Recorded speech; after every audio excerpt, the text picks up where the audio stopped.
난 무조건 수연이 편이다. 그런 수연이와 일이 있었다. 그 비밀스러운 이야기를 써리모에게만 살짝 공개해보겠다. 나는 남편과 대학에서 만나 3년간 연애를 했다. 남편은 복학생이었고 대학을 졸업하고 바로 결혼을 했다. 우리는 결혼한 지 2년 만에 아들을 낳아 키웠다. 26 젊은 엄마가 된 나는 아들이 너무 예뻤다. 종일 종종거리며 아이를 케어했지만 아들이 보여주는 미소 한 방에 피로감이 해소되었다. 아들은 내게 전부였다. 아들은 무럭무럭 잘 자랐다. 그런데 키우다 보니 이상한 점이 있었다. 우리 부부를 닮지 않은 외모에 특이하게도 손재주가 좋은 점이 의심이 갔다. 우리 부부는 피부색이 조금 어두운 편인 내 아들은 유독 하였다. 양가 조부모님들도 피부톤이 다 어두운데 얘는 누구를 닮았는지 백옥같이 하였다. 그리고 우리 부부는 손재주라고는 일도 없었는데 아들은 어릴 때부터 가위질도 잘하고 손끝이 섬세해서 돌연변이가 태어났나 하고 생각했다. 그러던 어느 날 아들이 초등학교에 들어가고 피검사를 했는데 남편과 나 사이에서 나올 수 없는 혈액형이 나왔다. 남편은 Y형이고 나는 A형인데 아이는 B형이었다. 하늘이 무너지는 것 같았다. 분명히 산부인과에서도 확인하고 아이를 데리고 온 것인데 말이다. 남편은 당장 산부인과에 가보자고 했다. 그리고 혹시 우리 아이가 태어난 날에 다른 아이도 태어났는지 확인해 달라고 했다. 병원 측에서는 조사해본 후 연락 준다고 했고 연락을 기다리는 며칠간 우리 부부의 마음은 너무도 초조했다. 병원에서 연락이 왔다. 그날 아이가 총 5명이 태어났는데 딸이 3명, 아들이 2명 태어났다고 했다. 우리 아이 말고 다른 아이의 부모에게 연락을 해봤다고 했다. 일단 부모들만 다 모이자고 했고 산부인과에서 만남을 가졌다. 병원에서는 실수로 아이가 바뀐 것을 인정했고 사과했다. 나는 당장 내 친아들을 보고 싶다고 했고 상대 측 부모도 같은 말을 했다. 다행히도 우리 집과 내 친아들을 키워준 집은 형편이 비슷했다. 집에 돌아가 아들에게 상황을 설명했고 우리는 눈물 속에서 키운 아들과 이별을 함과 동시에 친아들을 데리고 왔다. 그리고 키워준 정이 있으니 가끔 안부를 물어도 되겠냐고 했더니 상대 측 엄마는 진지하게 생각해 보겠다고 했다. 우리 친아들을 데리고 와서 정성껏 키웠다. 감사하게도 내 친아들 성진이는 사랑을 듬뿍 받고 밝은 아이로 자랐다. 감사하고 또 감사했다. 성진이는 우리 기대에 맞게 잘 자랐다. 우리는 결혼한 후 살던 지역을 벗어나 본 적이 없다. 성진이를 키워준 부모도 마찬가지였다. 동네 산부인과에서 출산해서 같은 구에서 아이를 키우고 있었던 것이다. 성진이는 성격도 사회성도 좋았다. 우리를 닮아 까무잡잡한 피부에 큰 눈을 가진 성진이에게 아낌없는 지원을 해줬다. 성진이는 어릴 때부터 책을 참 좋아했다. 특히 소설책을 좋아했고 원하는 대학의 문예창작과에 진학했다. 우리는 뛸듯이 기뻐했고 성진이는 신나게 대학 생활을 했다. 그런데 수연이는 어떻게 컸는지 내심 궁금해졌다. 남편과 상의 끝에 성진이 부모에게 연락을 해봤다. 어릴 때부터 손재주가 좋았던 성진이는 이대 조소과에 입학했다는 소식을 들었다. 우리는 다 같이 식사 자리를 만들었다. 8년간 아이가 바뀌었지만 밝고 건강하게 키워주셔서 감사하다는 인사를 하고 아이들 전화번호도 교환하고 집에 돌아왔다. 성진이는 1학년을 마치고 군대에 입대했다. 그리고 얼마 지나지 않아 우리 집에 불행이 찾아왔다. 남편이 음주운전 차량과 접촉사고가 나 하늘나라로 떠나게 된 것이었다. 유일한 아들인 성진이는 군대에 있고 나는 한동안 우울증에 걸려 집에서 먹지도 씻지도 않고 오늘이 며칠인지 알지도 못하고 시간만 축 내고 지냈다. 그렇게 지낸 지몇 달이 지나자 죽을 것만 같았던 고통스러운 마음도 조금씩 좋아지기 시작했다. 남편이 떠나고 계절이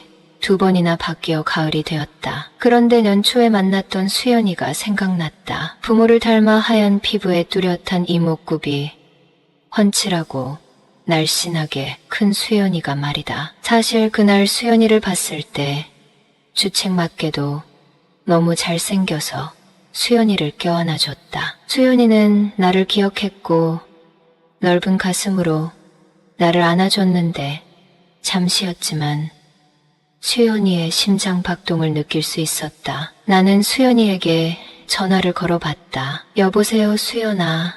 잘 지냈니? 내 엄마 잘 지내시죠? 응. 사실 너한테 이런 말하기 좀 그런데 우리 만날 수 있을까? 하고 물어봤고 네, 그럼요. 우리 만나서 밥 먹어야 하고 밝게 대답했다. 우리는 약속 시간을 정했고 고급 한식당에서 만났다. 수연이는 여전히 멋있었다. 우리는 식사를 마치고 후식을 먹었다. 이제 할 이야기가 있다고 하며 너를 키워주신 아버지가 사고가 나서 돌아가셨다고 말했다. 수연이는 너무 놀라 눈물을 뚝뚝 흘렸다. 엄마 바로 전화하시지 그랬어요?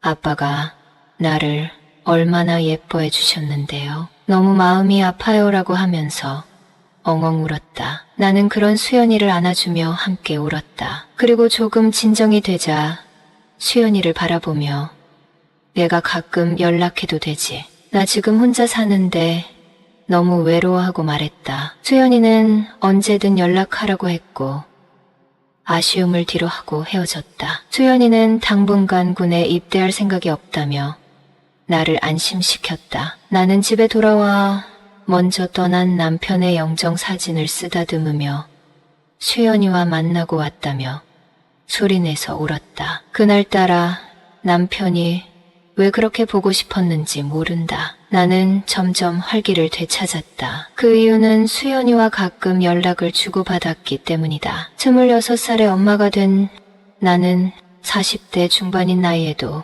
30대 같다는 칭찬을 듣곤 한다. 건강해 보이는 피부색과 55 사이즈를 입는 마른 몸매가 내 자랑이라면 자랑거리이다. 수연이는 키워준 아빠를 잃은 슬픔을 같이 극복해 나가자고 하며 나를 위해 시간을 내서 데이트하자고 졸랐다. 그런 수연이의 마음씨가 너무 예뻐서 헤어질 때 명돈을 쥐어주기도 했다. 어느 날은 명동거리를 활보하며 길거리 음식을 먹기도 했다. 그렇게 우리는 더 친해졌고 남편을 잃은 슬픔도 어느 정도 극복할 수 있게 됐다. 어느 날 그 일이 일어나기 전까지 우리는 아기 때부터 키워준 엄마와 아들 사이였다. 수연이는 보고 싶은 영화가 있다며 예매했으니 나오라고 연락했고 나는 들뜬 마음에 한껏 멋을 부리고 나갔다. 잘생기고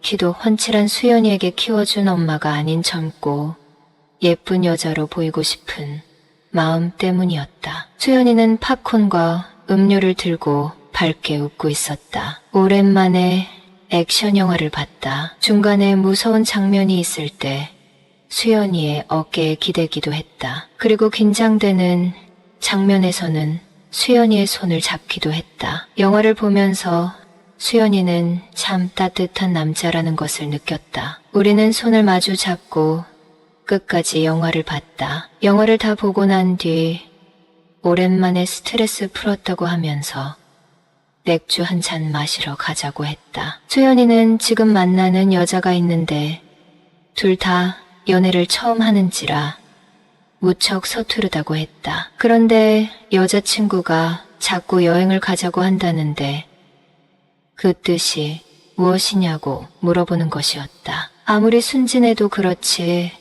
그 뜻을 진짜 몰라서 나한테 묻는 거야? 너 피임 도구는 꼭 사용해야 돼. 나도 이런 말 부끄럽지만 대학생 때 연애 시작하면서 피임은 철저하게 했어라고 하며 웃었다. 순간 수연이는 요즘 엄마를 만나면서 생각한 게 있어요. 진지하게 들어주세요. 여러분은 써리모의 영상을 재미있게 듣고 계십니다. 여러분은 나를 이렇게 키워준 엄마가 요즘 너무 외로울 것 같아요. 그런데 내 처음은 엄마한테 주고 싶어요 라고 하는 게 아닌가. 표현은 안 했지만 꽃미남으로 잘 큰 수연이가 남자로 느껴지기 시작한 지 좀 되었다. 그런데 내가 키운 아이에게 그 마음을 고백할 수도 없어서 긴긴 밤을 수연이를 생각하며 보낸 적이 많았다. 나는 이왕 이렇게 된 거 솔직해지기로 했다. 남자답게 용기 내줘서 고마워. 사실 나도 같은 생각이야. 우리 수연이가 너무 잘 커줘서 엄마가 고마워라고 말했고 수연이를 데리고 집으로 왔다. 수연이는 어릴 적 이 집에서 살았던 기억이 난다고 좋아했고 자기가 쓰던 방에도 가봤다. 나는 그런 수연이를 물끄러미 바라봤고 수연이는 이제 우리 용기 내봐요 하고 말하고 욕실에서 씻고 나왔다. 나는 안방 욕실에서 씻고 나왔고 그동안 혼자 잠들었던 킹사이즈 침대에서 이를 치렀다. 수연이는 정말 처음이었다. 나는 수연이의 등을 가볍게 안아줬고 수연이와 2번 더 이를 치렀다. 우리는 그날 이후로 연인처럼 지내고 있다. 나는 수연이와 밤새도록 같이 있고 싶지만 수연이의 친엄마에게 죄를 짓고 있는 마음이 들어 절대로 우리 집에서 재우지 않았다. 수연이는 대학생활 내내 나와 함께 했고 성진이는 제대를 했다. 성진이는 대학에 복학해서 열심히 공부했고 우연히 성진이 강을 청소하다가 일기장을 보게 되었다. 그 내용은 다음과 같았다. 친엄마랑 사는 요즘 너무도 즐겁다. 그런데 내가 군에 있을 때 큰 비밀이 있었던 걸 우리 엄마는 알까? 나를 키워준 엄마는 한 달에 2번씩 면회를 왔다. 내가 멋지게 커줘서 고맙다고 맛있는 음식을 사주고 가셨다. 우리 친엄마는 면회를 한 번도 안 왔는데 말이다. 이래서 키운 정이 무섭다고 하는 걸까? 엄마는 우리 부대에 찾아온 날 고백했다. 나 없이는 못 살겠다고 말이다. 수연이는 자기를 키워준 엄마를 만나러 나가는데 아무것도 할 수 있는 게 없다고 말이다. 나는 그런 엄마를 위로해줬고 우리는 서로를 그리워하고 있다는 것을 깨닫게 되었다. 엄마는 아빠와 요즘 사이가 좋지 않아 부부관계도 안 하고 있다고 했다. 피 끓는 젊은이가 그 말을 듣고 가만히 있을 수 없었다. 나는 엄마를 위로해드리고자 엄마가 바라는 행위를 했다. 엄마는 너무도 좋아했고 내가 군에 있는 내내 주기적으로 면회를 왔다. 엄마만큼 예쁜 사람도 못 봤고 엄마만큼 사랑스러운 여자도 못 봤다. 내겐 엄마밖에 없다. 성진이의 일기장을 덮고 한동안 멍하니 서 있었다. 나는 남들이 말하길 궁합도 안 본다는 4살 어린 와이프와 살고 있는 50대 남자다. 그런데 요즘 나보다 나이가 훨씬 많은 여성에게 흔들리고 있다. 와이프는 이 일을 아직 모르고 있다. 언젠가는 끝내야 할 사이라는 걸 알고 있다. 아니, 당장 이별을 고해야 맞다. 하지만 나만 알고 있는 이 비밀스러운 만남에 빠져들고 말았다. 나는 30대 초반에 와이프를 만나게 되었는데 순수하고 예쁜 모습에 이 여자와 꼭 결혼하겠다는 결심이 섰다. 만난 지 3번 만에 결혼하고 싶다는 했고 와이프는 눈을 동그랗게 뜨고 그게 가능해요. 우리 겨우 3번 만났는데 얘가 어떤 사람인 줄 알고 결혼하자고 해요 하며 놀랬다. 나는 시골에서 태어나 중학교 때부터 부모님과 떨어져 지냈다. 하숙집 아줌마가 해주는 밥을 먹고 학교에 다녔고 주말에만 집에 가서 부모님 얼굴을 볼 수 있었다. 부모님은 시골에서 농사를 크게 하셔서 아들과 도란도란 담소를 나눌 여유조차 없는 분들이었다. 게다가 빨리 결혼해서 좋은 가정을 이뤄야 한다는 생각에 지금의 와이프를 꽉 잡기로 마음먹었다. 장인어른, 장모님께 인사드리러 간 날 빨리 결혼을 했으면 좋겠다고 말씀드렸더니 요즘 세상에 뭐가 그리 급하다고 서두르는 거냐고 웃으시는 장인어른을 보니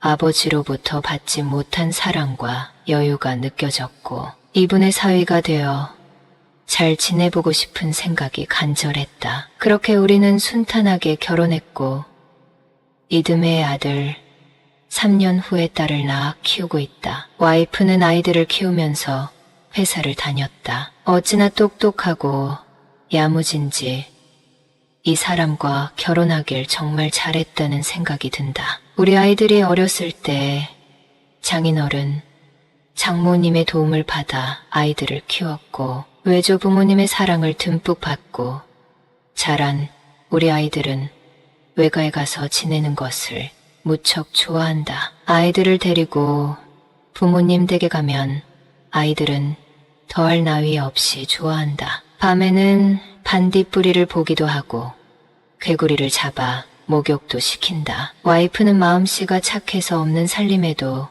시부모님께 용돈을 더 드려야 한다고 예산을 세운다. 이렇게 현명한 와이프이자 효부 역할을 잘하고 있다. 우리 부모님은 요즘 젊은 사람들이 시골 음식 좋아하고 잘 먹는 게 참 기특하다며 직접 농사 지은 농산물을 한가득 넘치게 실어주신다. 나는 이렇게 화목한 가정의 가장이자 좋은 남편, 좋은 아빠가 되어 너무도 행복하다. 그런데 아내 말고 자꾸만 생각나고 만나고 싶은 여성이 생겼다. 그동안 말로만 듣고 가십거리에 올리기에 딱 좋은 상황이 생기고 만 것이다. 그렇다. 나는 외도를 했다. 나는 20대부터 컴퓨터 업종에 종사하고 있다. 늘 사무실에 앉아있고 업무가 끝나면 부서원들과 회식을 하거나 술 한잔하고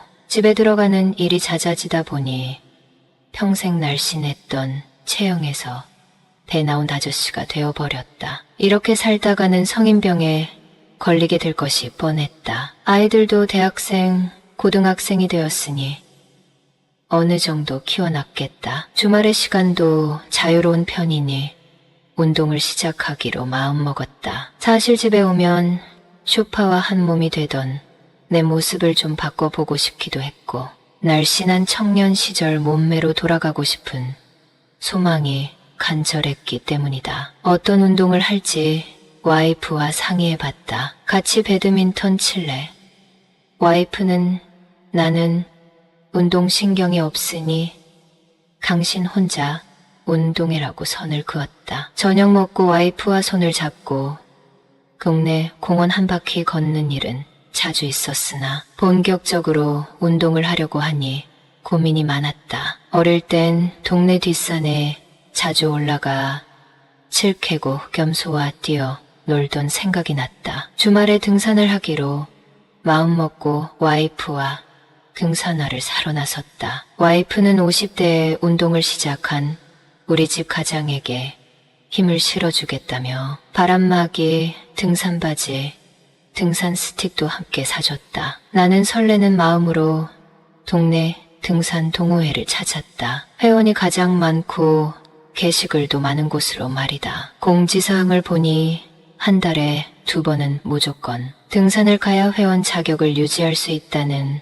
반강제성을 띠는 해칙이 마음에 들었다. 갑자기 의욕이 넘치기 시작했다. 와이프에게 첫 산행은 혼자 다녀오고 얘기해 주겠다고 했다. 코스가 쉬운 곳으로 산행을 갈 경우 같이 가자고 말을 해놓았더니 와이프는 첫 산행이니 의욕만 넘쳐 보인다며 조심해서 다녀오라고 지지해 주었다. 일요일 아침 산행 시간보다 훨씬 일찍 집을 나섰다. 새빨간 관광버스에 동호회 이름, 도착 장소가 써 있었고 알록달록 등산복을 입은 사람들이 삼삼오오 모여 있었다. 나보다 한참 어려 보이는 한 남자가 내 닉네임을 불렀다. 옆에 있던 내 나이 또래로 보이는 한 여자도 처음 오셨냐고 아는 체를 하며 반갑다며 악수를 했다. 그 두 사람은 동호회 운영자였다. 남자는 회장, 여자는 부회장이었다. 나에게 등산 경험은 많냐고 물었고 나는 어릴 때 뒷산에 가본 적은 많았으나 성인이 되고 사는 게 바빠 등산을 가본 경험은 없다고 말했다. 회장은 부회장에게 신입회원 옆에서 보조를 맞춰 주라고 말했다. 부회장이라는 오늘은 첫 산행이니 자기와 동행하자고 했다. 나는 회비를 냈고 버스에 올라탔다. 회장은 마이크를 잡고 오늘은 25명이 참석했고 목적지는 수락산입니다 라고 했다. 산행 시간은 약 4시간 정도 소요될 것이다. 오늘은 신입회원 한 명이 있다며 내 소개를 했고 나는 어색한 웃음을 지으며 함께 하게 되어 영광입니다. 잘 부탁드립니다 라고 인사했다. 동호회원들의 우려와 같은 박수를 받으며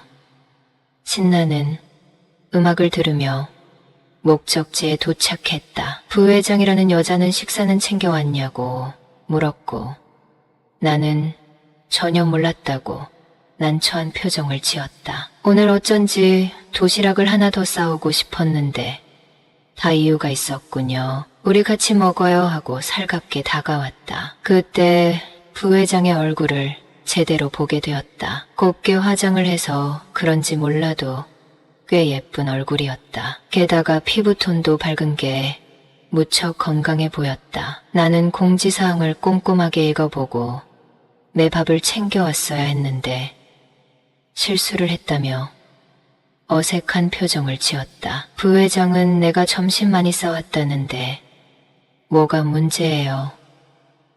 오늘은 같이 먹고 다음에 밥 사줘요. 그러면 되는 거지. 뭘 그렇게 정색을 하고 그래요라며 분위기를 전환하려고 했다. 버스에서 내려 산 입구에서 준비운동을 하고 올라갔다. 여러분은 써리모의 영상을 재미있게 듣고 계십니다. 산행은 힘들었지만 부회장이 보조를 맞춰준 덕분에 수월하게 정상까지 오를 수 있었다. 부회장은 가방에서 쌓아온 오이를 건네주며 목이 나를 테니 수분을 보충하라고 했다. 수건 한 장 달랑 들고 온 나는 민망한 마음에 어색하게 오이를 베어 물었다. 부회장은 밝고 친절한 미소를 잃지 않았고 그날 산행을 잘 마치고 도시락도 맛있게 먹었다. 나는 폐 끼치는 것을 극도로 싫어하는 성격이다. 부회장에게 연락처를 알려달라고 했더니 이 늙은 사람 연락처는 알아서 뭐 하게요?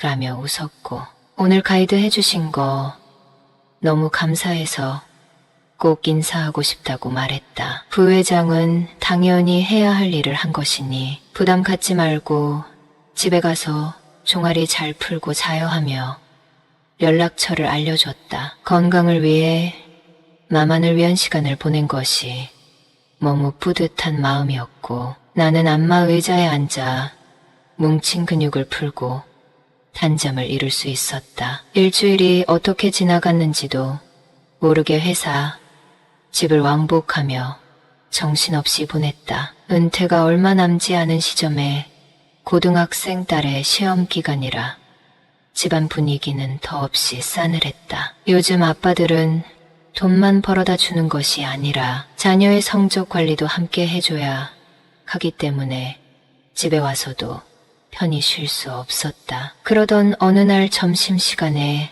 부회장에게 다음 산행 일정에 대해 할 말이 있다며 문자 메시지가 왔다. 부회장에게 전화를 걸어보니 다리가 떨리지 않았어요? 몸은 잘 풀었어요? 라며 밝은 목소리로 받는 것이었다. 나는 내 다음 산행이 기대되어 이번에는 제가 도시락 2개 싸갈게요. 그러기 전에 지난번 은혜를 갚고 싶은데 저녁에 시간 괜찮으십니까? 하고 물었다. 부회장은 마침 시간이 괜찮다고 하여 레스토랑을 예약했다. 와이프에게는 회식이 있다고 둘러대고 약속 장소로 향했다. 우리는 서로를 보고 놀라고 말았다. 등산 바지에 잠바를 입고 만났던 그때와 분위기가 너무 달랐기 때문이다. 부회장은 원피스에 얇은 코트를 걸치고 나왔는데 낯이 선을 보러 나온 듯한 분위기였다. 부회장은 나를 보더니 수트가 어울리는 중년이네요라며 칭찬해줬다. 우리는 화기애애한 분위기에서 식사를 했고 자리를 옮겨 호프집에서 맥주를 마셨다. 대화를 할수록 공통점이 많아 더 즐겁게 느껴졌다. 부회장은 사별한 지 4년이 되었고 자녀들은 모두 제 짝을 나나 결혼했다고 한다. 더욱 놀라운 것은 나보다 나이가 10살이나 많다는 것이었다. 그런데 그렇게 나이가 어려 보이는 것은 평소 해온 등산 덕이라며 웃는데 하얗고 고르게 난 치열이 그녀를 더 돋보이게 해주었다. 더군다나 그녀는 내가 나온 대학의 선배였다. 남편이 남긴 유산과 연금으로 비교적 어렵지 않게 산다는 그녀는 동호회뿐만 아니라 지역에서 봉사활동도 활발하게 하고 있는 듯했다. 아이를 다 키워 혼사를 치른 선배라니 은근 든든한 마음도 들었다. 나는 부회장을 누님이라고 부르기로 했고 동호회 활동도 활발하게 했다. 교집합이 많은 누님을 알게 되었으니 동호회에서 다른 사람과 친해질 기회는 차단해버렸고 누님과 사적인 만남을 많이 갖게 되었다. 누님은 건강은 찾았으나 남자친구가 없다는 점을 강조했고 나는 소위 사람들이 말하는 등산회 모임이 이런 거구나 하는 느낌을 받게 되었지만 이미 누님에게 마음을 뺏겨 정신을 차리지 못하게 되었다. 우리는 1년간 만남을 갖게 되었고 정기적인 산행을 핑계로 와이프에게 차마 하지 못할 짓을 하게 되었다. 계획에도 없던 1박 2일 산행을 간다고 했고 와이프는 아무 의심 없이 잘 다녀오라고 용돈을 쥐어줬다. 등산복을 입고 누님의 차를 타고 지방에 있는 리조트로 가는 길에 와이프에게 미안한 마음, 누님과 둘만이 보낼 시간을 만들었다는 설레임이 교차했다. 우리는 1박 2일을 매우 알차게 보냈다. 누님은 여기까지 온 건 우리 목적이 하나라는 거 아니겠냐고 했고 나는 누님과 좋은 시간을 보냈다. 나는 누님의 건강함과 매력적인 모습에 누나에게 빠져들고 말았다. 나는 누님의 사생활을 알지 못한다. 하지만 누님이 외로울 것이라는 것은 당연히 알고 있다. 앞으로 누님을 외롭지 않게 해주고 싶다고 고백했고 누님은 그런 나를 가만히 보더니 눈물을 흘렸다. 미안하고 고맙다고 말이다. 나는 평소 아이들이 학원에 가 있는 늦은 밤 시간에 맞춰 와이프에게 남편 역할을 한다. 아이를 낳고 같은 방에서 지냈고 코를 골더라도 거실로 매몰지 않는 예쁜 내 와이프를 끔찍하게 사랑하고 있다. 그런데 이번에 누님과의 여행에서는 또 다른 생각에 잠기게 되었다. 누님의 외로움을 간과해야 하나? 한 번이면 된 거 아닌가? 그것도 사실 엄청나게 나쁜 짓을 한 것 아닌가? 이성적으로는 알고 있다. 하지만 마음은 누님으로 꽉 차 있다는 걸 말이다. 나는 앞으로 어떻게 해야 한단 말인가? 안녕하세요. 아무에게도 말하지 못한 오래된 이야기를 털어놓으려고 합니다.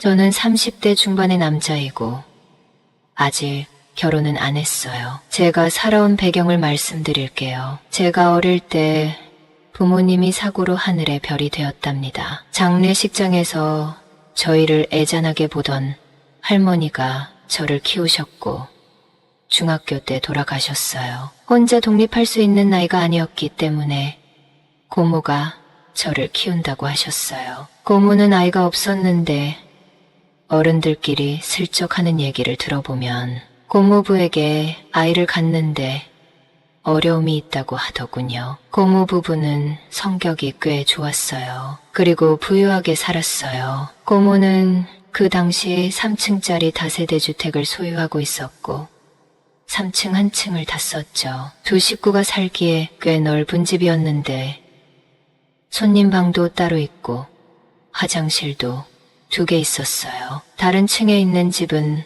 모두 월세를 줬고요. 고모는 모 기업 부장으로 일하고 있고 연말 보너스도 두둑하게 받는다고 하더군요. 어렸을 때 느낀 바로 사람이 돈이 많으면 마음도 참 너그럽다는 걸 알 수 있었어요. 저희 부모님이 돌아가시게 되면서 받은 보험비와 유산은 할머니가 관리해 주셨고 돌아가시기 직전에 고모한테 맡긴다고 하셨어요. 고모는 그 돈은 예금과 주식으로 관리해 주셨고 제가 공부하는데 필요한 비용, 옷, 음식 등 나는 비용이 드는데도 불구하고 아낌없이 지원해 주셨어요. 고모부도 참 좋은 사람이었어요. 한순간에 부모를 잃은 저를 안타깝게 여기고 사랑을 주려고 하셨죠. 고모는 문화센터에서 이것저것 배웠고 재료를 사서 집에서 만들어서 지인들에게 나눠주기도 했어요. 고모는 아빠의 막내 여동생이었는데 아이를 참 좋아했어요. 학창시절 공부도 잘해서 좋은 대학을 졸업했고요. 시험 기간에 제 공부를 봐주셨습니다. 학교 선생님보다 쉽게 잘 가르쳐 주시더라고요. 고모 덕에 성적도 쑥쑥 올라 그 지역에서 공부 잘하는 아이들만 가는 고등학교에 진학하게 되었습니다. 저는 버스를 타고 학교를 다녔는데요. 버스 정류장에서 옆집에 사는 아줌마와 매일 마주치게 되었는데요. 언젠가 고모와 함께 보게 되었는데 고모와 언니, 동생 하는 사이더라고요. 그 아줌마는 보험회사에 다닌다고 했어요. 아침에 버스 타고 영업소로 출근한다고 하더군요. 아줌마는 고모보다 나이가 많은 40대였어요. 제가 고등학교 2학년 때 그 아줌마를 알게 됐는데요. 아줌마는 결혼을 일찍 해서 아이들을 다 키웠고 삶이 무료해서 보험 공부를 시작하고 영업을 한다고 들었어요. 사실 그 아줌마는 꽤 미인이었어요. 우리 고모는 좀 통통한 편이었고 그 아줌마는 날씬하고 키도 컸어요. 늘 단정한 정장을 입고 다니니 더 예뻐 보였습니다. 우리 엄마가 살아 계신다며 저렇게 예뻤을 것이다 하고 생각했고 그 아줌마를 보면 엄마 생각이 많이 났죠. 아줌마는 성격도 밝고 제게 친절하게 대해주었어요. 찬수는 어쩜 이렇게 남자답게 생겼어. 지금 공부하는 게 힘들고 괴로워도 열심히 해야 해. 대학 가면 좋은 여자친구 만날 수 있으니까 지금은 공부할 때니까 조금 참아. 분명 인기남이 될 거야 하고 격려해 주셨어요. 저는 감사하게도 고모 집 근처에 있는 좋은 대학에 들어가게 되었어요. 고모 집에서 편하게 대학을 다닐 수 있게 되었어요. 하루는 고모가 너도 이제 성인이 되었으니 내가 원한다면 독립해도 되라고 하시더군요. 저는 고모랑 사는 게 좋다고 하며 나중에 진짜 독립하고 싶을 때 얘기한다고 했습니다. 그때 고모는 나도 너랑 같이 사니 너무 든든해라고 하시더군요. 제가 성인이 됐다고 바로 독립하면 저를 키워준 고모 부부가 서운해하실 것 같았고 사실 혼자 사는 게 쉬운 일은 아닌 듯해서 나중에 취업할 때 분가를 하려고 마음먹었습니다. 대학 생활은 정말 재밌었어요. 과 친구들과 어울리는 것도 좋았고요. 전공, 교양 과목도 모두 재밌었습니다. 20살 철없는 대학생 시절 학교 후 집에 들어갔는데 처음 광경이 펼쳐져 있었습니다. 넓은 거실에 고모부 옷이 다 나와 있더군요. 게다가 고모부가 아끼는 피규어도 어지럽게 흩어져 있었습니다. 고모는 울고 있었고 고모부는 나가고 없었습니다. 고모에게 어떻게 된 일이냐고 물었는데 지금은 아무 말도 하고 싶지 않아. 오늘 나 혼자 있고 싶은데 넌 친구네 집에서 자고 오면 안 되겠니? 라고 하시더라고요. 저는 하는 수 없이 집을 나와야 했습니다. 그날 제 인생에서 처음으로 특별한 경험을 하게 되었어요. 그리고 이성을 보는 관점도 다른 사람과 달라지게 되었습니다. 집 앞에서 서성이고 있는데 마침 옆집 아줌마를 마주쳤어요. 아줌마는 기분이 매우 좋아 보였습니다. 그동안 인사만 하고 지냈지만 고모를 통해 제 소식은 다 듣고 있어서 제 근황도 잘 알고 있었어요. 아줌마는 그날도 여전히 예쁘더군요. 아줌마는 대학 입학한 거 축하해. 아줌마가 밥 사줄게 같이 가자고 제 팔짱을 끼더군요. 솔직히 그때 고모가 나가라고 해서 당황스러웠는데 아줌마를 보니 반가운 생각이 들더라고요. 고모를 생각하면 마음이 무겁지만 아줌마 차를 타고 식당에 갔습니다. 아줌마는 오늘 큰 계약을 했다며 한강이 보이는 호텔에서 파스타와 피자를 사줬어요. 그 호텔은 피자가 유명한데 실제로 가본 적은 없었어요. 아줌마와 수다를 떨면서 식사를 마쳤는데 벌써 깜깜한 밤이 되었어요. 저는 고모가 오늘 집에 들어오지 말라고 혼자 있고 싶다고 했는데 어떻게 해야 될지 모르겠다고 했어요. 아줌마는 마침 남편이 출장 가 있는데 자기 집에서 자도 된다고 하더군요. 그렇지만 저는 동네 사람들이 이상하게 볼 수 있어서 그건 안 되겠다고 했어요. 아줌마는 그럼 모텔방을 잡아주겠다고 했고 우리는 모텔로 갔어요. 아줌마는 집에 가야 한다고 나가려고 했지만 저는 이런 곳에 처음 왔으니 좀 무섭다며 시간이 되면 아줌마랑 얘기를 더 하고 싶다고 했어요. 피자를 먹으면서 아줌마에게 관심이 생겼거든요. 여러분은 써리모의 영상을 재미있게 듣고 계십니다. 아줌마는 제 뜻을 알아차린 듯 했어요. 저는 맥주를 사와서 아줌마와 나눠 마셨습니다. 아줌마는 아이들 키우면서 돈을 못 벌어 답답했는데 지금은 일이 너무 재밌다고 하더군요. 고객 중에 짓궂게 구는 사람도 있지만 위기는 잘 넘기고 있다고 했어요. 영업일이 돈이 되지만 그 과정이 참 힘들다고 하더군요. 아줌마는 그동안 고객을 만나 마음이 어려웠던 일은 아저씨에게 하지 않았대요. 일하는 것도 반대했는데 속상한 일까지 참고 다니는 것을 알면 당장 관두라고 할 게 뻔하니까요. 아줌마는 보험회사에서 3년을 버틴 것도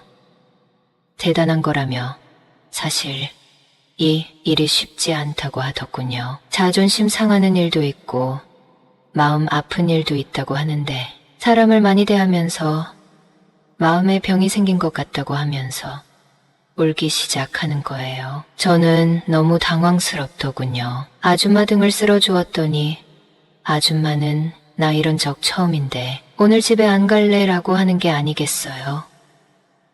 저는 아줌마와 하나가 되었습니다. 사실 처음이었는데 아줌마가 리드해줘서 2번이나 더위를 치를 수 있었어요. 아줌마는 교복 입고 책가방 메고 다닐 때 만났는데 이제는 다 컸구나 하고 칭찬하시더라고요. 제 첫 상대는 옆집 아줌마가 되었고 그 후에도 만남을 가졌습니다. 그 이후로 저는 또래 여자보다는 나이 많은 여성에게 더 끌리더라고요. 하루는 친구네 집에 놀러 갔는데 친구의 엄마가 홈드레스를 입고 거실 소파에 누워 자고 있었어요. 갑자기 놀러 간 거라 그럴 수 있다고 생각했죠. 저는 민망한 마음에 고개를 돌렸고 친구 엄마는 깜짝 놀라 안방으로 뛰어 들어가더라고요. 그 모습이 어찌나 귀여운지 그날 친구 엄마가 차려준 저녁밥을 먹으면서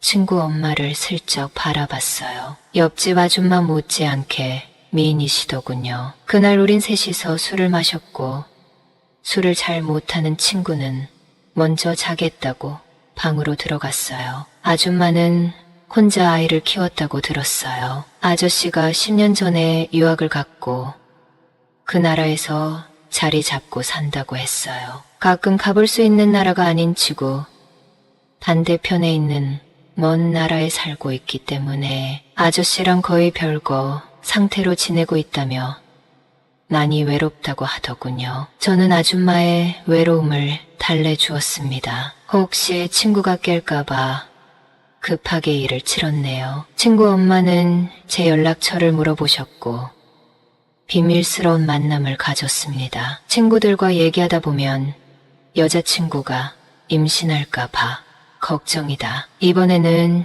조심을 안 했다 라는 말을 들었는데요. 아줌마들을 만나고 보니 알아서 조심을 하더라고요. 그 점이 참 편했어요. 그리고 가정에 있는 분들이니 제게 큰 부담을 주지 않아 좋았고요. 어린 나이에 유부녀를 만나고 다닌다는 게 좀 그랬지만 저는 또래와는 친구로만 지내고 싶은 마음이 더 컸어요. 하루는 친구네 집이 펜션을 운영하는데 그날 예약된 게 없으니 같이 가자고 하더라고요. 친구의 차를 타고 고기를 사서 펜션에 도착했어요. 펜션은 2층이었는데 제일 작은 방에서 자기로 했어요. 친구 부모님은 저를 반갑게 맞아주셨고 야외 데크에서 고기를 구워 먹으면서 제 얘기를 하게 되었어요. 고모 밑에서 자랐고 현재 같이 살고 있다고요. 친구 어머니는 저를 애처롭게 바라보시더니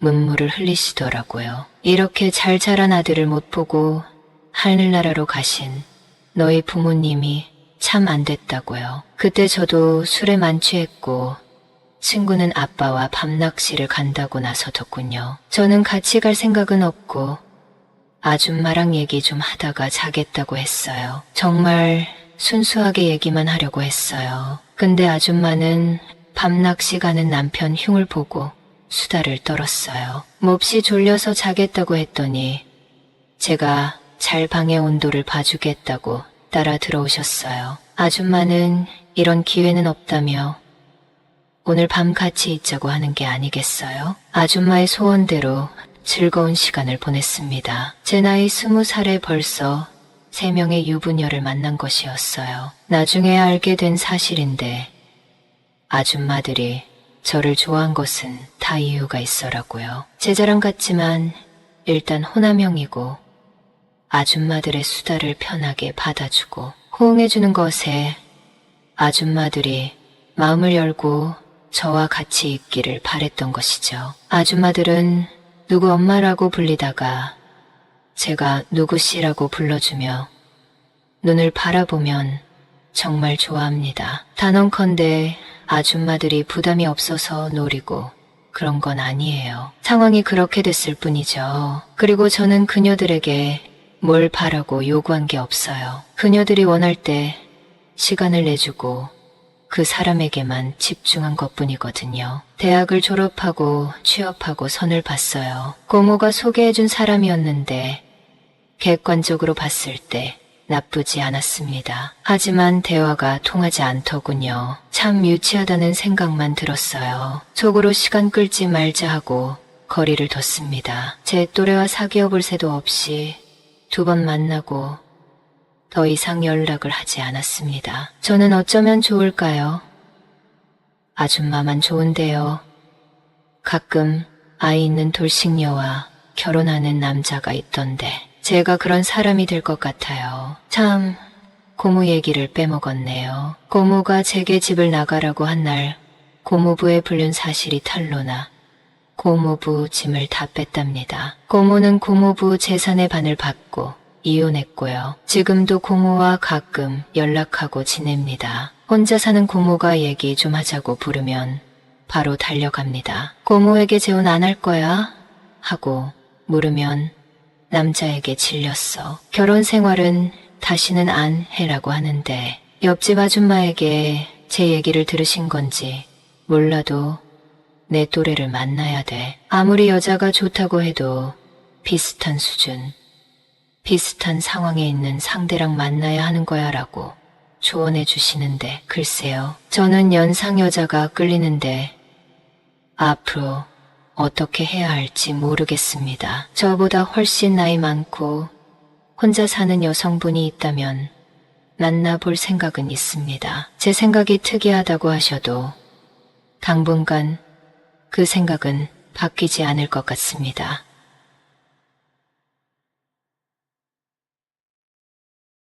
이부자리 위에 혈흔에 이모 혹시 이모는 눈에 눈물이 고인 채로 고개를 끄덕였다. 이모가 진정으로 나를 마음속에 품고 있었다는 증거였다. 화창한 봄날의 휴일 아침 집에는 나 혼자만 덩그러니 남겨진 채 휴일의 한가로움을 즐기고 있었다. 아내는 아이들과 함께 처가에 갔다. 나는 오늘 자유다. 무엇을 해야 할지 갈피를 못 잡고 있을 때 전화가 왔다. 혹시 전화 받은 분 이름이 뭔가요?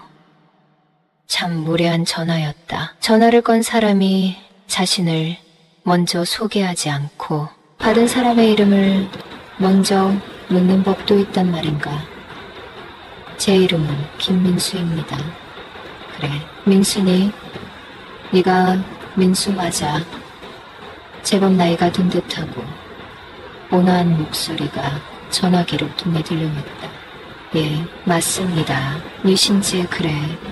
맞아. 목소리가 아직 기억이 난다.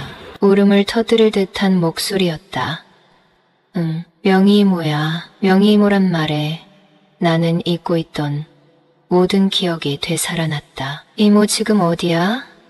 내가 모시러 갈게. 이모는 기차역에 있다고 했고 나는 튕겨져 나가듯 이모를 모시러 갔다. 우리 집안에 시집을 온 엄마는 내리딸만 낳아 종가의 대를 끊는 며느리라 구박을 받으며 살았다. 그러다가 드디어 아들을 낳았는데 그 아들이 바로 나였던 것이다. 그렇게 집안 전체가 기다리던 종손이 태어났기 때문에 문중의 모든 어른들이 기뻐했다. 허울 좋은 집안만 있을 뿐 살림살이가 어려운 것은 다른 집과 마찬가지였다. 먹을 것이 많지 않던 그 시절 내리 출산만 하다가 허약해진 엄마는 건강치가 못했다. 엄마를 돌보지 않고 사업상 바쁘다는 핑계로 밖으로 나돌기만 했던 나의 아버지는 결국 술에 의한 병을 얻어 돌아가시고 말았다. 그때 내 나이 겨우 8살이었다. 당시 몸이 약한 엄마를 돕기 위해 옆집에 살던 명희 이모는 우리 집에 자주 들락거렸다. 품삯이라도 받으니 좋다며 열심히 우리 집 살림을 도왔다. 명희 이모는 당시 20살이 좀 넘은 나이였는데 공장에 다니며 시시때때로 우리 집에 와서 일을 도왔다. 마음 쉬고 온 우리 엄마는 명희 이모가 섭섭치 않도록 품삯을 주셨다. 처음에는 명희 이모에게 아줌마라 불렀다. 언젠가부터 엄마는 명희 이모와 친자매처럼 지내기로 했으니 이모라는 호칭을 쓰라고 하셨다. 그렇게 나는 명희 이모를 이모라 부르게 되었다. 그와나 마찬가지인 명희 이모는 언젠가부터 우리 집에 들어와 살게 되었는데 그때가 언제인지 정확히 기억이 나지는 않는다. 아버지는 돌아가시면서 많은 빚을 남기셨고 모든 재산을 처분하고 빚을 갚고 나니 어머니 손에 쥐어진 것은 전혀 없었다. 엄마는 시장에 나가 장사를 시작했고 영희 이모는 공장에 다니며 우리 집에서 함께 살았다. 품삯을 받으면 우리 집을 들락거리던 동네 아줌마에서 우리 집 살림에 자신이 번 돈을 보태는 이모가 된 것이었다. 이유는 모르겠다. 도대체 무슨 이유로 피 한 방울 안 섞인 우리 엄마의 살림을 도왔는지. 나는 새벽부터 장사를 하러 나가는 어머니와 함께 있는 시간보다 이모와 함께 있는 시간이 훨씬 더 많았다. 퇴근하고 들어온 이모의 손을 잡고 엄마를 기다리다 잠이 들었다. 국민학생 시절 소풍과 운동회 때에도 이모는 회사에 얘기하고 회사를 빠지고 와 주었다. 중학생이 되었을 때 우리가 살던 단칸방은 참 답답한 공간이었다. 나는 숨을 쉬기조차 힘들 정도로 답답했다. 하지만 명희 이모 옆에서 잠을 잘 수 있다는 것에 위안을 삼으며 불만을 억누르고 지냈다. 명희 이모는 항상 나를 자상하게 대해주었다. 내가 사춘기가 되어 호기심이 많아졌을 때 실수를 저질렀지만 명희 이모는 웃으며 얘 실수를 덮어주었다. 그러던 어느 날 학교에서 수업을 받고 있던 나에게 선생님께서 얼른 집으로 가보라고 하셨다. 나는 선생님의 표정이 너무 침통해 보였기 때문에 이유도 묻지 못하고 집으로 갔다. 집에는 역시나 침통한 표정을 하고 있는 명희 이모가 있었다. 이모 무슨 일이야? 민수야. 엄마가 돌아가셨다. 어린 나에게 너무나도 충격적인 사실이었다. 점점 몸이 쇠약해져 움직이는 것조차 힘들어하던 엄마이긴 했지만 이렇게 갑작스럽게 돌아가시리라고는 상상도 하지 못했다. 엄마의 장례를 치르는 동안 명희 이모는 나에게 많은 이야기를 해주었다. 아버지가 돌아가셨을 때 남은 재산을 뺏으려고 들었던 나의 친가 어른들, 그들에게서 나만큼은 지키려고 했던 엄마의 폐악질에 가까운 행동으로 나는 엄마와 함께 살게 되었던 것이다. 나 하나 잘 키워보려고 아픈 몸으로 새벽부터 시장에 나가 장사를 하던 엄마. 그런 엄마를 명희 이모는 외면할 수가 없었다고 한다. 언니와 같은 따뜻함을 보여주었던 엄마에게 명희 이모는 가족의 정을 느꼈고 그래서 엄마와 나를 위해 그렇게 헌신적으로 살았다고 한다. 엄마가 돌아가시고 난 후나와 명희 이모는 세상에 둘만 남겨진 것처럼 서로를 의지하며 살았다. 추운 겨울에는 시원찮은 방구들 때문에 서로의 온기로 서로를 덮여가며 잠을 청해야만 했다. 고등학생이 되어 어엿한 어른의 몸을 지니고 있었지만 나는 명희 이모를 내 엄마처럼 생각했기에 나의 온기로 이모를 덮여주어야 한다는 생각만 했을 뿐 다른 생각은 하지 못했다. 찬바람이 내 몸을 떨게 만들었을 때 이모는 늘 내 등을 두드려주며 민수야, 춥지? 이런 말만 할 뿐이었다. 고등학생이던 시절에 어느 날 학교를 마치고 집에 왔을 때 못 보던 신발이 놓여져 있는 것을 보았다. 나는 방에 들어가지 못하고 안에서 대화하는 소리를 들었다. 이제 우리 민수를 데려가야겠다. 그동안 수고했어. 할머니였다. 할머니의 말에 이모는 앙칼진 목소리로 대꾸했는데 이모가 그런 앙칼진 목소리를 낼 줄도 아는 사람이라는 것을 그때 처음 알았다. 아줌니, 지금까지 모른 채 하다가 이제 와서 민수를 데려간다고요? 안 돼요. 민수는 제가 키웁니다. 민수는 우리 집안 장손이야. 피 한 방울 안 섞인 내가 키우다니 그게 말이 된다고 생각하니 나는 그날 할머니의 손에 이끌려 이모와 인연이 끊어진 것이었다. 그 명희 이모로부터 전화가 온 것이었다. 기차역에서 정신없이 명희 이모를 찾다가 넘어지기를 여러 번 누군가를 기다리며 두리번거리는 중년의 연인을 보고 나는 전력을 다해 달려갔다. 민순이? 명희 이모의 눈에는 눈물이 가득 고여 있었다. 이모 맞지? 사람들이 많았지만 나는 주변 사람들의 이목을 신경 쓸 겨를이 없었다. 이모를 세차게 부둥켜 안다가 그만 나와 이모는 바닥에 쓰러지고 말았다. 일어날 힘이 없었다. 나는 어린아이처럼 엉엉 울 뿐이었다. 이모도 흐르는 눈물을 손으로 훔쳐내며 나를 보고 특유의 온화한 미소를 지어주었다. 집으로 이모와 함께 오는 길에 나는 너스레를 떨었다. 이모는 아직도 곱네. 얘는 이모 늙었다. 50이 넘었는걸. 벌써 20년이 넘었다. 하지만 나는 이모를 내 마음속에 간직한 채로 살았다. 이모와 함께 살던 때를 그리워하며 지냈다. 이모와 서로의 체온으로 겨울을 보냈던 때가 너무도 그리웠다. 이모는 아직 처녀 같기만 한데 뭘 이렇게 괴구쟁이 같은 말을 하는 내 얼굴을 이모는 쓰다듬어 주었다. 명희 이모와 집에 함께 와서 차를 대접했다. 이모는 집 거실에 걸려있는 가족 사진을 보며 흐뭇하면서도 뭔가 우울한 표정으로 말했다. 민수 각시랑 애들이구나. 참 좋아 보인다. 예, 근데 민수는 거짓말쟁이네. 이모 품에 안겨서 잘 때 이모랑 꼭 결혼할 거라고 했잖아. 그런데 벌써 장가가서 애들도 있고 아픈 마음으로 헤어졌던 기억. 이모와 나는 차를 마시며 어떻게 살아왔는지에 대한 얘기를 했다. 근데 이모는 왜 나를 찾아오지 않았어? 솔직히 원망스러웠다. 나는 이모를 찾을 길이 없었지만 이모는 마음만 먹으면 나를 찾아올 수도 있었다. 이모의 얼굴에는 수심이 가득 서렸다. 잊고 싶었어.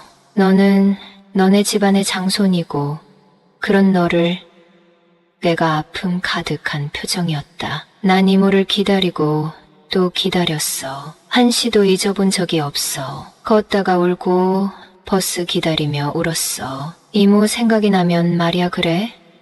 이모도 그랬어. 지금도 이모 방에는 우리 민수 사진이 있는데 이모는 나를 할머니에게 따라 보내고 대인기 피증에 걸린 사람처럼 일터와 집을 왔다 갔다 하는 삶을 살았다고 한다. 그러다가 나이 50이 넘으니 내가 더 그리웠다고 한다. 이모는 본인 가족에 대한 기억이 별로 없었다. 기억에 남아있는 가족은 나와 내 엄마가 전부였던 것이었다. 두려웠지만 수소문을 했고 드디어 내 자취에 닿아 무작정 기차를 타고 왔다고 한다. 그리고 기차역에서 전화를 했던 것이었다. 너무 보고 싶었다며 한숨을 내쉬는 이모에게 나는 이렇게 말했다. 이제라도 찾아와 줘서 고마워 이모. 땅거미가 지고 어스름한 저녁이 되었다. 이모, 우리 오뎅이랑 순대 먹으러 나가자. 이모와 나는 어릴 적 돈이 없어 그렇게 먹고 싶었지만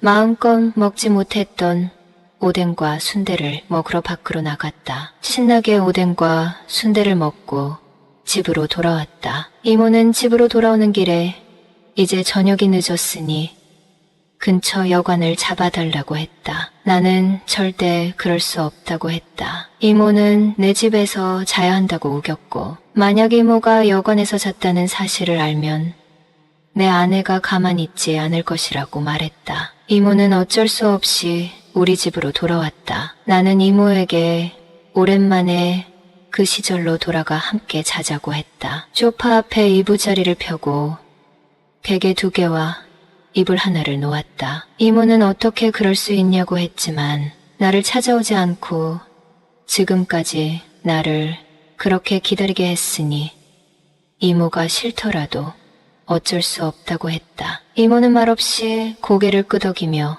이부자리 위에 누웠다. 나는 이모와 나란히 누웠다. 예전의 단칸방과는 비교도 안 될 정도로 아늑한 잠자리였다. 봄날이었기 때문에 그리 추운 날씨도 아니었다. 하지만 나는 이모의 체온이 느끼고 싶었다. 이모에게 돌아 누워 이모를 안았다. 이모도 나를 안아주고 그 전에 그랬던 것처럼 내 등을 토닥여 주었다. 이모는 내가 너무 그리웠다고 했다. 이모는 나를 동생처럼, 아들처럼, 남편처럼 의지했었다고 했다. 이모와 나는 자연스럽게 사랑을 나누었다. 이모는 얼굴을 찡그리곤 했는데 나는 그게 무슨 뜻인지 몰랐다. 이모, 괜찮아? 너 같은 사내가 없더라. 이모 마음속에 어린 네가 첫사랑이었나 봐. 어린 시절 이모는 나를 마음속에 품고 있었다고 한다. 이부자리 위에 혈흔해 이모 혹시 이모는 눈에 눈물이 고인 채로 고개를 끄덕였다. 이모가 진정으로 나를 마음속에 품고 있었다는 증거였다. 이모는 그 후로 자주 우리 집에 놀러왔다. 아내도 이모가 나에게 어떤 존재인지 알기 때문에 이모를 언제나 반겨주었다. 나와 이모는 기회가 될 때마다 사랑을 나누었다. 이모의 집에 놀러 가기도 했다. 가족들과 다 함께 가기도 했고